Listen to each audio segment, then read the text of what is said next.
하나님의 말씀입니다. 우리가 지난 3일 동안 영적 대각성 집회를 통해서 많은 은혜 받았습니다. 그러시죠? 근데 그 은혜는 유통기한이 있습니다. 그래서 우리는 매일매일 하나님께 새 은혜를 구해야 됩니다. 여러분, 이 시간 예배 드릴 때에 여기 앞에 있는 목사 때문에 은혜 받는 것이 아니라 하나님께서 여러분 마음 가운데 하실 그 말씀으로 인하여서 은혜 받으시기를 간절히 소망합니다. 우리가 누군가와 잘 지내려면 그 사람을 잘 알아야 됩니다. 그 사람이 뭘 좋아하고 뭘 싫어하는지 알아야 깊은 교제를 할 수 있고 그 사귐이 의미가 있게 됩니다. 제가 최근에 세상의 위기의 가정이 조금 궁금해가지고 이혼 숙녀 캠프를 몇 편 봤습니다. 보니까 거의 뭐 막장 드라마더라고요. 막 요금 기본으로 하고 해서 막 삐삐삐 처리되고 10원짜리 욕을 했던 것 같아요. 욕을 하고 뭐 소리를 막 지르고 휴대폰을 집어 던지고 경찰을 부르고, 그런데 자녀가 있는 앞에서 그렇게 막 싸우더라고요. 도박 중독에 알코올 중독에 제가 그걸 보면서 무슨 생각이 들었냐면, 저것이 죄인의 모습이구나. 여러분 가운데도 그 이혼 숙녀 캠프를 보신 분이 있을 거예요. 그걸 보면서 우리 가정은 좀 괜찮아, 저 가정은 지옥 같은데 우리 가정은 뭐 천국이야, 그런 분 없을 거예요. 우리도 우리 안에 그런 죄의 모습이 있지만 드러나지 않을 뿐이다 라는 것이죠. 근데 그들이 연애했을 때는 얼마나 사랑했겠습니까? 좋아해서 결혼했잖아요. 근데 서로를 이해하지 못하니까, 상대방 입장을 생각하지 못하니까 다투고 싸우고 서로 가정을 망가뜨리는 그런 일을 하더라고요. 여러분, 오늘날 이 가정의 비극은요, 서로를 잘 알지 못해서 그렇습니다. 교회도 그런 것 같아요. 교회를 5년 다니고 10년 다녔는데 서로가 서로를 잘 모릅니다. 안녕하세요 집사님, 안녕하세요 권사님, 5년 동안 한번 인사해 보세요. 그분 잘 알게 되는지. 실제로 뭐 제자반을 같이 하거나 사역을 하면서 알게 되는 경우가 있더라고요. 이번에 비전 트립 하면서 이 집사님도 10년 전에 교회 등록했고 나도 10년 전에 교회 등록했는데 알지 못했다라고 하는. 근데 함께 한 3개월 가까이 지내면서 친하게 되어서 너무 좋다, 앞으로도 이렇게 지내야겠다, 그런 얘기를 하시는 분을 들었습니다. 우리 교회는 크니까 아마 그런 분들이 많은 것 같습니다. 여러분, 하나님과 우리의 관계는 어떤가요? 우리가 하나님을 안다라고 합니다. 그런데 우리가 이렇게 예배당에 와서 하나님을 찬양하고 말씀을 듣고 기도를 하는데요, 우리가 하나님을 알려고 하는 노력을 하지 않으면요, 우리는 과거에 배운 하나님을 아는 것으로 만족하고 살아가는 거예요. 그 과거에 내가 아는 하나님이 전부인 줄 알고 그렇게 신앙생활을 평생 하게 되는 거예요. 하나님은 이렇게 다양한 모습이 있으신데 나는 하나님의 한 면만 보고 이게 하나님의 전부다라고 생각하고 그렇게 신앙생활을 하는 것이죠. 그래서 우리는 날마다 하나님을 공부해야 됩니다. 뭐라고요? 하나님을 공부해야 돼요. 하나님을 배우려고 애를 써야 된다라고 하는 겁니다. 여러분, 북이스라엘이 왜 망했습니까? 북이스라엘 망한 이유를 호세아서 4장 6절에 이렇게 말씀하는데요, 내 백성이 지식이 없으므로 망하는도다. 네가 지식을 버렸으니 나도 너를 버려 내 제사장이 되지 못하게 할 것이요, 내가 내 하나님의 율법을 잊었으니 나도 내 자녀들을 잊어버리리라. 여기서 말하는 지식은 히브리어로 다하트예요. 이 다하트는 그냥 공부해서 아는 지식이 아니에요. 관계적으로, 경험적으로 아는 지식을 말합니다. 이스라엘 백성들이 제사를요 수천 년 동안 드렸습니다. 그들이 예배를 몇 번 드렸겠습니까? 셀 수 없을 만큼 예배 드려요. 근데 그들이 망하기 직전의 예배 모습을 보면 하나님께 제물을 가지고 오는데 어떤 제물을 가지고 오냐면요, 흠이 있는 제물을 가지고 옵니다. 레위기 1장부터 5장에 보면은 하나님이 제사법에 대해서 말씀하시는데 하나님께서 어떤 제물을 가지고 오냐면요, 흠이 없는 제물을 가지고 오라고 하거든요. 근데 그들은 눈먼 것, 병든 것, 다리 저는 것, 상품 가치가 전혀 없는 것, 그거 하나님께 드리면서 저 예배 드렸어요 하고 예배 땡 끝나고 어디 갑니까? 이방 신전에 가서 하나님이 가장 가증하게 여기는 우상 숭배를 했습니다. 여러분, 이게 하나님 아는 겁니까? 여러분, 우리가 하나님을 잘 알고 싶고 그분과 잘 지내고 싶으면요, 말씀을 통하여 날마다 하나님을 경험해야 할 줄로 믿습니다. 말씀을 통하여 하나님 누구이신지, 하나님 어떤 분이신지, 하나님 나에게 어떻게 다가오시는지를 날마다 체험할 수 있기를 바랍니다. 오늘 본문 말씀 보니까 하나님 어떤 분을 소개하고 있습니까? 하나님은 빛이시라. 다시 따라해 볼까요? 하나님은 빛이십니다. 우리 5절 말씀을 같이 읽을게요. 우리가 그에게서 듣고 너에게 전하는 소식은 이것이니 곧 하나님은 빛이시라. 조금도 없으시다는 것이니라. 아멘. 하나님은 빛이시다. 여기서 말하는 빛은 하나님의 속성 내지는 하나님의 본질을 말할 수 있겠죠. 여러 하나님의 본질이 있는데, 여러 가지 하나님의 속성이 있는데 그 가운데에 빛이 있다라고 하는 거죠. 빛은 두 가지의 성질이 있는데요, 하나는 자기 자체를 밝힙니다. 자기 자체를 드러내는 거예요. 하나님은 자신을 열어서 자기가 누구인지를 우리에게 말씀해 주셨습니다. 어떤 방법으로요? 계시된 말씀을 통해서 하나님은 누구인지를 우리에게 말씀해 주셨습니다. 가끔씩 신앙생활을 하면서 저에게 이런 질문을 하시는 분이 있어요. 목사님, 하나님을 알고 싶어요. 어떻게 하면 됩니까? 성경책을 읽으세요. 성경책도 안 읽고 하나님 알고 싶다고 알려달라고 하는 거예요. 왜 우리가 성경책만 읽어도 하나님 누군지 알 수 있습니다. 그런데 하나님께서 말씀을 통해서 내가 누구인지 말씀하셨는데 이스라엘 백성들이 못 알아듣는 거예요. 하나님 어떤 방법을 취하셨습니까? 하나님이 자기 자신이 육신에 몸을 입고 이 땅 가운데에 사람의 모습 사셨습니다. 그게 누구세요? 예수님이에요. 예수님이 하나님이 누구인지를 알려주고 있다라고 하는 겁니다. 또 빛은 어떤 성질이 있습니까? 다른 것을 밝히는 성질이 있죠. 보여주는 성질이 있습니다. 그래서 태양이 딱 떠오르면 깜깜했던 그 세상이 환해집니다. 그러면요, 밤에 볼 수 없었던 그 광경이 펼쳐지는데요, 형형색색의 그 풀과 나무와 꽃을 바라보면서 와, 진짜 하나님 만드신 이 세상 아름답다. 그럼 그렇게 표현하시죠. 네, 여러분 감수성이 다 떨어지셨네. 그럴 때 있지 않아요? 다 아침에 막 자연을 바라보면서 산을 바라보면서 진짜 아름답다. 하나님의 작품이야. 아닌가요? 네, 한 번씩 보고 그렇게 하셔야죠. 하나님의 아름다움도 찬양하시고 그러시기 바랍니다. 우리가 이 깜깜한 밤을 안전하게 다닐 수 있는 이유가 무엇입니까? 가로등이 길을 비추고 있기 때문에 그렇습니다. 우리가 하나님 앞에 설 때도 그런 것 같아요.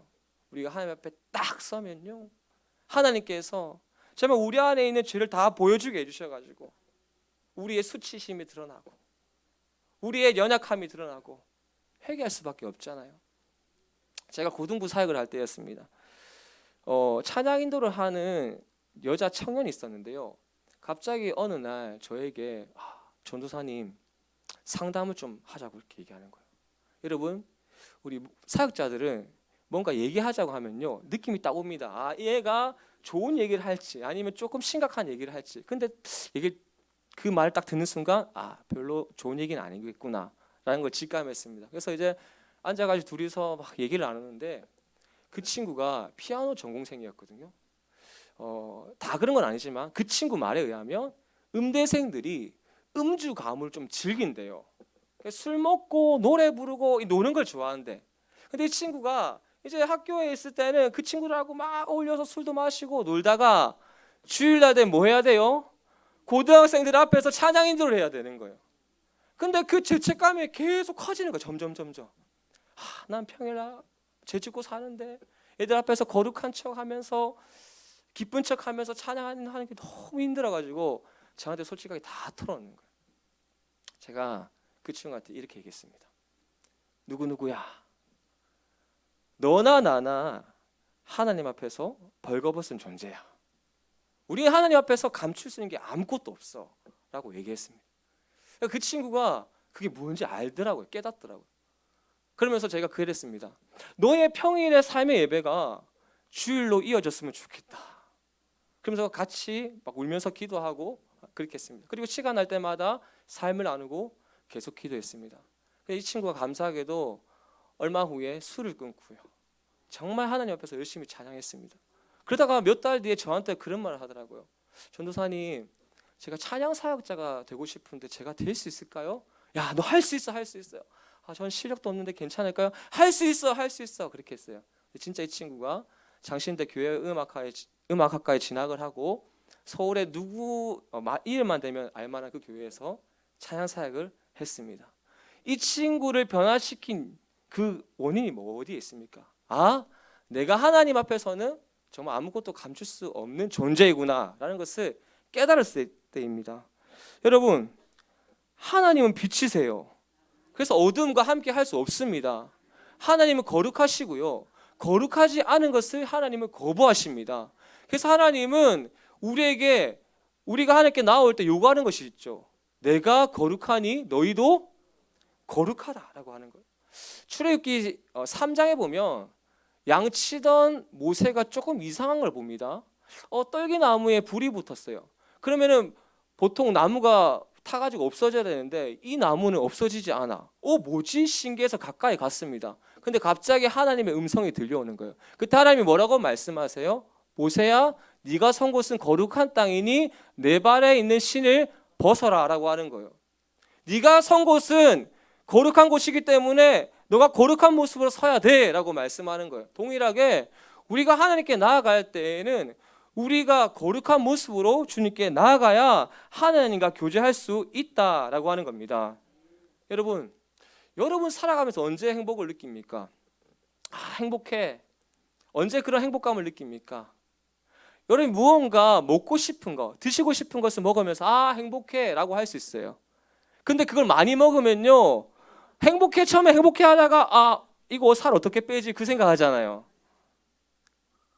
여러분이 사고 싶은 거 쇼핑 리스트 그 장바구니에 담고 이게 비싼 것 같은데 좀 저렴한 거 없을까? 막 찾아보고 클릭하고 알아보고 그리고 그걸 물건 딱 샀을 때 기분이 좋아요. 근데 여러분 그 즐거움이 오래 갑니까? 그렇지 않아요. 우리의 영혼이 진정으로 행복할 때는요, 주님 안에서 주님이 주신 기쁨과 주님이 주신 평안함이 가득할 때에, 조금이 아니라 충만할 때 정말 행복하구나. 그때는요, 내가 가지고 있는 거, 내가 똑똑하고 안 똑똑하고 중요하지 않아. 주님 안에서의 그 삶이 행복하다라고 하는 것이죠. 그런데 여러분, 그리스도인들 가운데에 하나님과 교제한다라고 말을 하면서 어둠에 행하는 자들이 있습니다. 이거는 거짓말입니다. 제 말이 아니고 성경이 그렇게 말씀합니다. 우리 6절 말씀을 같이 읽겠습니다. 시작.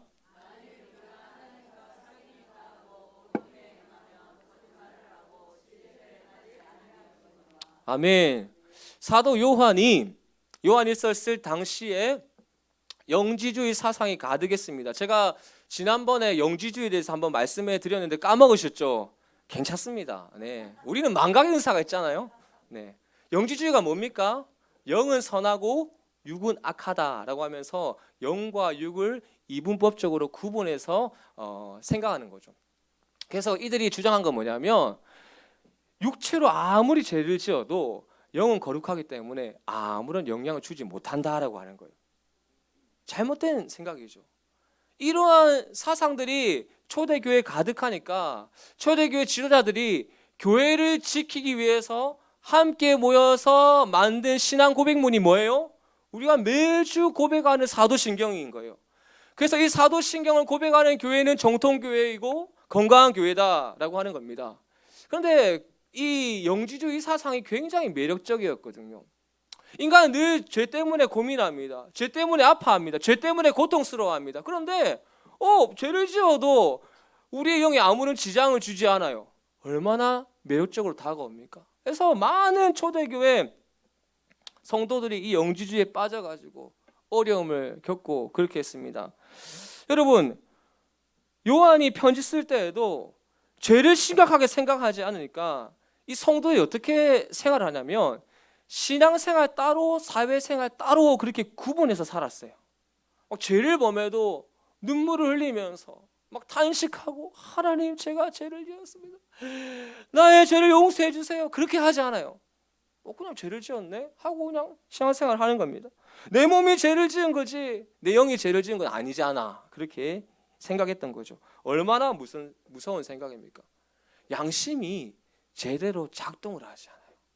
양심이 제대로 작동을 하면요, 죄책감이라고 하는 걸 느끼거든요. 근데 양심이 화인을 맞아가지고 다 망가지니까 죄책감을 느끼지 않는다라고 하는 겁니다. 근데 놀라운 건요, 오늘날 그리스도인들 가운데에도 영주주의를 모르면서 비슷하게 생활하는 사람이 있는 거예요. 교회 생활은 교회 생활, 사회 생활은 사회 생활, 신앙 생활은 신앙 생활, 가정 생활은 가정 생활하는 거예요. 그래서 평일의 삶과 주일의 삶이 달라요. 여러분, 그러면요, 누가 혼란스러울까요? 나의 평일의 삶과 주일날 교회 가는 나의 삶이 달라. 그럼 누가 혼란스러워할까요? 가족들이 혼란스러워하겠죠. 배우자가 혼란스러워하고 자녀들이 혼란스러워하는 거예요. 우리 아빠 진짜의 모습 뭐지? 근데 알아요, 진짜 모습이 뭔지. 평일날 모습이 진짜 모습인 거 알아요. 근데 주일날 가면 착한 천사가 돼요, 아빠가. 그리고 갑자기 평일날 되면 다시 돌변을 하는 거죠. 오락가락 오락가락 오락가락 하는 거예요. 그러면서 무슨 생각을 합니까? 그런 그리스도인들이 내가 뭐 죄를 좀 지었다고 해서 내가 구원받은 게 없어지거나 그런 거 아니잖아. 예, 맞아요. 우리가 죄를 좀 지었다고 해서 우리의 구원이 취소되거나 우리의 구원이 없어진 거 아닙니다. 하지만 내가 하나님과 관계 맺고 살아가니까 내 몸이 좀 나쁜 짓을 해도 된다라고 하는 생각은 잘못된 생각이다라고 하는 겁니다. 여러분, 6절 말씀 보세요. 어둠에 행한다라고 하는 말씀이 있어요. 이건 뭐냐면 습관적으로 반복적으로 짓는 죄를 말합니다. 어쩌다가 죄를 범하고 하나님께 눈물 흘리며 회개하는, 그게 말하는 그런 죄를 말하는 게 아니에요. 늘 죄와 타협하고 죄를 그냥 합리화시키면서 뻔뻔하게 수용하는 그런 태도를 말합니다. 이 정도가 되면요, 신앙생활이 아니라 종교 활동이 됩니다. 뭐가 된다고요? 그냥 교회만 왔다 갔다 하는 거예요. 여러분, 한번 생각해 보십시다. 막 죄를 지어요. 늘 죄를 짓다가 교회 와서 하나님께 예배 드리면요, 하나님이 그 사람의 예배를 기뻐하실까요? 평일날 하나님 없이 살아가요. 내 멋대로 내가 주인 되어가지고 내가 하고 싶은 대로 막 실컷 살아가다가 교회 와서 주님, 나의 기도를 좀 들어주세요 하면은 주님이 기도를 들어주실까요? 여러분, 우리가 하나님과 친밀하게 교제하려면요, 빛 가운데 행해야 됩니다. 어디 행해야 된다고요? 빛 가운데 행해야 된다라고 하는 거죠. 7절 말씀 전반절만 읽겠습니다. 시작. 그가 빛 가운데 계신 것 같이 우리도 빛 가운데 행하면 우리가 서로 사귐이 있고. 아멘. 우리가 하나님과 교제하려면요, 하나님이 거룩하신 것처럼, 하나님이 빛이신 것처럼 우리가 빛 가운데 거해야 하나님과 교제할 수 있습니다. 그런데 이 말씀 보니까 조금 이상해요. 우리가 빛 가운데 행하면 누구와 사귐이 있다고 합니까? 우리가 서로 사귐이 있다라고 하는 거예요. 하나님과 먼저 사귐이 있어야 되는 거 아닙니까? 하나님과 사귐이 있고 우리가 서로 사귀어야 되는 거 아닙니까? 그래서 이 말씀 보면요, 하나님과 사귐이 있고 라고 하는 말씀이 생략되었다라고 하는 것을 보게 됩니다. 그래서 우리가 빛 가운데 행한다라고 하는 것은 죄가 하나도 없는 게 아니에요. 뭐 무결한 삶을 사는 게 아니에요. 도덕적으로 완벽한 수준의 삶을 사는 게 아니에요. 누구도 그렇게 살 수 없습니다. 누구도 죄 안 짓고 살 수 없습니다. 빛 가운데 행한다라고 하는 것은 뭐냐면요, 우리가 한두 번이 아니라 지속적으로 거룩한 삶을 사는 거예요. 오늘만 예수 닮기로 작정하고 결단하고 막 예수님 쫓아가는 게 아니라 매일매일 꾸준하게 예수님 닮는 그 삶을 연습하고 또 연습하고 넘어지면 또 일어나서 또 그렇게 따라가는 그 삶을 사는 게 빛 가운데 행한다라고 하는 겁니다. 제가 월요일부터 금요일까지 아침에 큐티를 하거든요. 쉬울까요, 어려울까요? 쉽지 않습니다. 언제 어렵냐면요, 휴가 때 좀 어렵더라고요. 또 이 영적 대각성 집회 때 좀 어렵더라고요. 이럴 때 뭔가 특별한 상황 가운데 뭔가 나의 어떤 영적인 루틴이 있는데 루틴을 깨는 그런 일이 딱 주어졌을 때 그게 어렵더라고요. 근데 합니다. 왜요? 빛 가운데 행하려고 스스로 노력을 하는 겁니다. 여러분, 기억하십시오. 우리가 거룩해지기 위해서 빛 가운데 행하는 것이 아닙니다. 우리는 예수 그리스도를 믿음으로 말미암아 이미 거룩해졌습니다.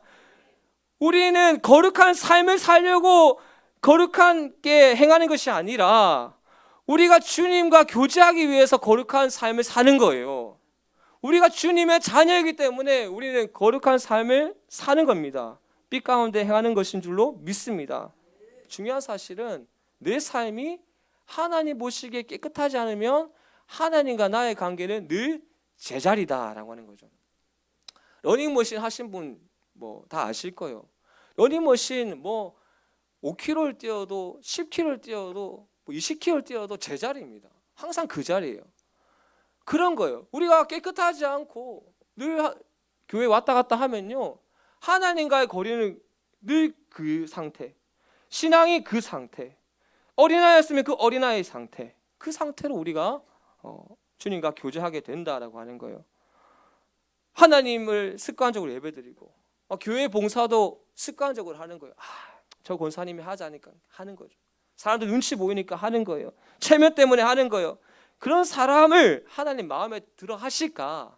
인간적으로 한번 생각해 보는 거예요. 여러분, 여러분의 자녀 사랑하시죠?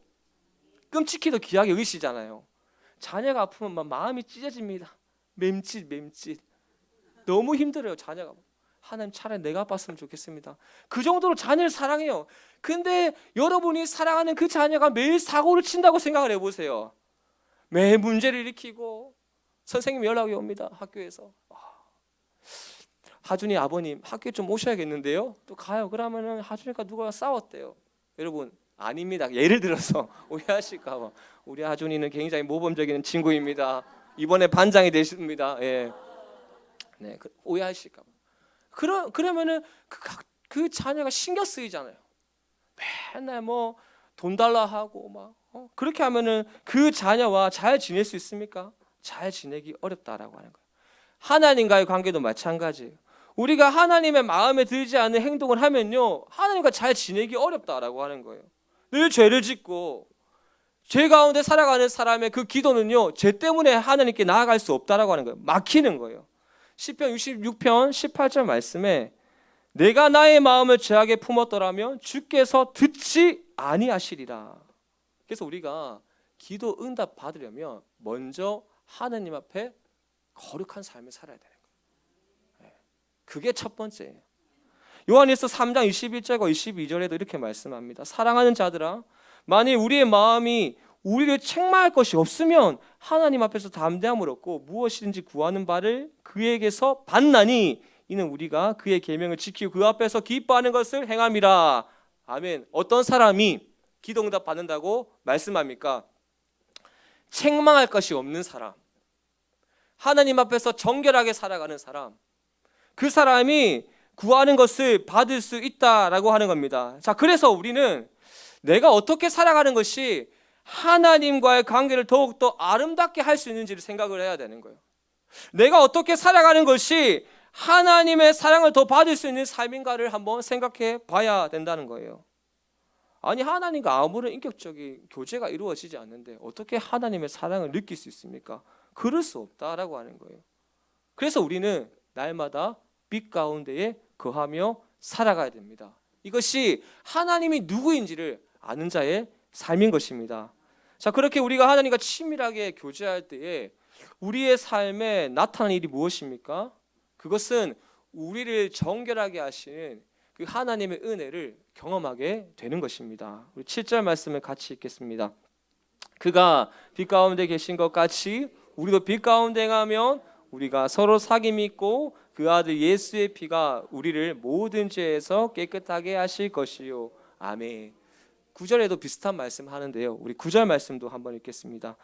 만일 우리가 우리 죄를 자백하면 그는 미쁘시고 의로우사 우리 죄를 사하시며 우리를 모든 불의에서 깨끗하게 하실 것이요. 아멘. 빛 가운데 행하는 주님의 자녀들이 받는 은혜는 다른 게 아니에요. 정결함이에요. 우리가 손이 더러워지면 손 씻으면 됩니다. 얼굴에 뭐 묻으면요, 세안하면 됩니다. 폼 클렌징으로 세안하면 깨끗하게 씻어져요. 근데 죄는 우리가 씻을 수 없어요. 죄는 우리 스스로 깨끗하게 할 수 없습니다. 죄는 주님의 보혈로 깨끗하게 되는 것입니다. 그래서 우리를 너무나도 사랑하시는 그 하나님께 주님의 보혈을 의지하며 매일매일 나아가야 됩니다. 그러면 예수님께서는 우리의 죄 일부만 깨끗하게 해주실 것이 아니라 우리의 모든 죄를 다 깨끗하게 씻어 주시는 겁니다. 이것이 은혜인 것이죠. 자, 그렇다면 여기서 말하는 깨끗하게 하신다라고 하는 그 의미가 무엇일까요? 두 가지 의미가 있는데요. 먼저는 날마다 회개하는 마음을 주신다라고 하는 거예요. 우리가 평소에 살아갈 때 잘 회개하지 않습니다. 근데 우리가 언제 회개합니까? 죄를 깨달을 때 회개하는 거예요. 내 안에 있는 죄가 너무 싫을 때, 죄가 너무 미워지는 순간이 있어요. 그때 회개하게 되는 거예요. 그때 죄를 내 입술로 고백하게 되는 거예요. 하나님, 깨끗하게 해달라고. 이 죄가 너무 싫다고, 정말 이 죄로 인한 죄책감 너무 힘들다고 그렇게 고백을 합니다. 그래서 주님께서 우리가 깨끗하게 해주신다라고 하는 것은 이런 회개의 마음을 주신다라고 하는 거예요. 근데 우리의 회개는 어떻습니까? 유통기한이 있어요. 제가 아침에 말씀 묵상하다가 이런 깨달음을 주더라고요. 그래, 맞아. 우리의 회개는 유통기한이 있지. 그렇잖아요. 회개하고 나서 회개한 대로 삽니까? 또 지나면은 그렇게 살지 못하고 또 넘어지고 또 쓰러지고 그리고 또 회개하고, 그러면서 여러분 지금까지 온 거 아닙니까? 여러분 예수 믿고 나서 나는 한 번밖에 회개하지 않았는데 한 번밖에 회개하지 않고 지금까지 온 신앙생활 하신 분 없을 거예요. 다 엄청나게 셀 수 없을 만큼 회개합니다. 근데 하나님께서 그런 회개의 마음을 주시는 거예요. 그게 은혜입니다. 또한 깨끗하게 하신다라고 하는 것은 뭐냐면 예수님만 바라보게 하신다는 거예요. 예수님만. 죄 가운데 있으면 예수님이 안 보여요. 예수님 함께 하시거든요. 잘 보이지 않아. 근데 예수님께서 우리를 깨끗하게 하시니까 우리의 눈에 있는 그 교만함의 눈꺼풀을 벗겨주시고 탐욕의 눈꺼풀을 벗겨주시고 하니까 그제서야 나와 함께한 예수님이 보이기 시작하는 거예요. 그래서 우리 주변에 보세요. 신앙생활 잘 하시는 분들은요, 한결같이 예수님만 바라보며 살아갑니다. 여러분, 우리가 이 땅을 살아가면서 얼마나 한눈 팔기 쉽습니까? 얼마나 우리를 유혹하는 소리가 많고 보암직스럽고 먹은직스럽고 탐스러운 것들이 끊임없이 우리를 유혹합니까? 근데 그 가운데서도 주님이 우리 깨끗하게 하시면요, 우리는 주님만 바라보고 살아가게 될 줄로 믿습니다. 자, 그럼 언제까지 깨끗하게 해야 됩니까? 주님 앞에 설 때까지. 언제까지요? 주님 앞에 설 때까지 우리는 깨끗하게 해야 됩니다. 죄 많은 세상에서 우리 살아가면서 나도 모르게 오염되는 거예요. 나도 모르게 먼지가 묻고요. 나도 모르게 이 죄의 때가 묻는 거예요. 그런데 깨끗하게 하지 않으면요, 여러분, 우리는 하나님이 기뻐하시는 삶을 살 수 없고 하나님 우리 각자에게 주신 그 사명을 감당할 수 없다라고 하는 겁니다. 애를 키울 때 생각해 보니까 갓난 애기 막 이제 출산하고 집에 데리고 와서 키울 때 보니까 그 속삭이를 하더라. 속삭이를 하니까 애를 꽁꽁 묶어 놓잖아요. 근데 애들이 이제 갓난아기는 어른들보다 체온이 조금 높다고 하더라고요. 그러니까 체온이 좀 높은데 애를 그렇게 묶어 놓으니까 막 땀이 나잖아요. 그 애들이 또 보면은 뭐 하루에 오줌하고 똥을 엄청나게 싸더라고요. 막 그러면 또 이렇게 닦이고 하고 합니다. 그러면서 매일매일 목욕을 시킵니다. 맞죠? 저도 기억이 나요. 목을 못 가누는 하경이를 목을 딱 잡고 시켰던 기억이 나. 그리고 이렇게 또 싸요. 근데 이렇게 속삭이를 하는 건요, 엄마 뱃속에 있는 것처럼 안정감을 느끼기 때문에 그렇게 한다는 거예요. 예. 근데 여러분의 자녀를 그렇게 시키면서 아유 힘들어 죽겠네. 아우 손목이야. 못 해먹겠네. 그렇게 하면서 씻기는 부모는 없을 거예요. 얼마나 귀여워요 그 애가. 맞죠? 하나님 마찬가지입니다. 우리가 하나님께 죄 지어가지고 하나님 좀 씻겨주세요 하면요, 야 또 왔니 너? 가라. 이제 좀 이따가 와. 피곤해 죽겠다. 하나님 그렇게 말씀하신 게 아니에요. 그래, 네가 그래도 그렇게 정결하게 살려고 하는구나. 그래, 내가 너를 씻겨줄게. 그래, 너는 거룩한 자녀니까 거룩함이 너에게 어울리는 모습이야 라고 말씀하시는 게 우리 하나님이십니다. 설교를 준비하면서 자꾸만 제 입술에 이 찬송가의 후렴이 나오더라고요. 예수는 우리를 깨끗게 하시는 주시니 그의 피 우리를 눈보다 더 희게 하셨네. 같이 한번 불러볼까요? 예수는 우리를 깨끗게 하시는 주시니 그의 피 우리를 눈보다 더 희게 하셨네. 이 찬송가를 보면 복음의 메시지가 다 담겨져 있습니다. 우리의 죄와 그리고 주님의 보혈과 주님의 사랑. 그래서 이 찬송가를 부르면 그렇게 힘이 납니다. 이 찬송가를 작시하신 분이 프란시스 보텀 목사님인데요. 그 목사님이 바로 요한일서 1장 7절 말씀. 그 아들 예수의 피가 우리 모든 죄에서 깨끗하게 하실 것이요 라는 말씀 묵상하고 작시한 찬송가가 우리가 조금 전에 불렀던 변찮은 주님의 사랑과라고 하는 찬송입니다. 사랑하는 여러분, 제가 목사인데요, 저도 죄 짓고 살아갑니다. 여러분에게 드러나지 않았지만 정말 저에게도 너무나도 많은 죄가 있고 허물이 많습니다. 근데 그 죄 때문에 제가 저를 실망할 때가 있더라고요. 때로는 자책하기도 하고, 야 목사가 그것밖에 안 되냐, 야 너 목사라며, 좀 네가 정신 차리고 잘 살아야지 너에게 맡겨진 양들을 잘 이끌 거 아니야. 근데 막 그런 죄책감에 휩싸이면요 아무것도 못 하겠더라고요. 여러분, 제가 뭐 사역을 하겠습니까? 제가 뭐 설교를 하겠습니까? 저는 그때 어떻게 하냐면요, 기타를 딱 들고 빈 예배당에 갑니다. 혼자 찬양을 부릅니다. 혼자 보혈 찬양 부릅니다. 기도합니다. 하나님, 너무 죄가 많습니다. 너무 더럽습니다. 제가 제 자신을 보더라 너무 역겹습니다. 용서해 주십시오. 좀 긍휼을 베풀어 주십시오. 자비를 베풀어 주십시오. 하나님이 죄책감으로부터 벗어나게 해주시고, 하나님 나를 깨끗하게 해주십시오. 그렇게 꽤 오랜 시간 기도하면요, 하나님께서 저에게 위로를 해주십니다. 용기를 주시고 소망을 주시고 자유함을 주십니다. 여러분도 그런 경험 있으시잖아요. 우리가 주님께 나아가기만 하면 주님은 언제나 우리를 용서하시고 우리 받아주십니다. 사랑하는 여러분, 말씀 좀 정리하고자 합니다. 하나님 빛이세요. 그 세상에 수많은 사람이 오늘도 어둠 가운데 살아갑니다. 어둠이 어둠인지 모르고 살아가는 거예요. 그 고통받는 사람들을 바라보면서 나는 주님의 빛 가운데 걸어가니까 괜찮아 라고 생각하는 분이 계신가요? 굉장히 교만한 생각입니다. 우리가 빛 대신 주님을 만난 것은요, 우리가 어둠에 있는 자들에게 빛이 무엇인지 보여주는 사명을 감당해야 되는 겁니다. 요한복음 8장 12절 말씀에 예수께서 또 말씀하여 이르시되 나는 생명의 빛이니 나를 따르는 자는 어둠에 다니지 아니하고 생명의 빛을 얻으리라. 아멘. 여러분, 우리가 해야 할 일이 이전에 분명히 정해졌습니다.